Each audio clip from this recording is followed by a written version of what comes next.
যেই সংবিধানে ন্যায় বিচারের কথা থাকবে, যেই সংবিধানে আপনার সন্তানের ভবিষ্যৎ নির্ধারণ থাকবে, যেই সংবিধানে আমাদের অধিকারের কথা থাকবে, যেই সংবিধানে আলেম সমাজের অধিকার থাকবে। আমাদের অসংখ্য ভাইকে শহীদ করা হয়েছে। তারা বিডিআর হত্যাকাণ্ড ঘটিয়েছিল, তারা শাপলার ম্যাসাকার ঘটিয়েছিল, তারা বিএনপির অসংখ্য নেতা কর্মীর হত্যাকাণ্ড তারা ঘটিয়েছিল, জামাতের অসংখ্য নেতা কর্মীকে তারা গুম করেছিল।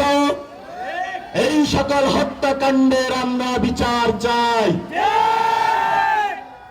আমরা সকল দল, বিএনপি জামাত থেকে শুরু করে যারা বিভিন্ন সময় কোনো দল করে নাই, রাতের আধারে খাট থেকে বাংলাদেশের খুনি বাহিনী তাদেরকে নিয়ে গিয়েছিল, জেলে বলেছিল, লাশ সাগরে ভাসিয়ে দিয়েছিল।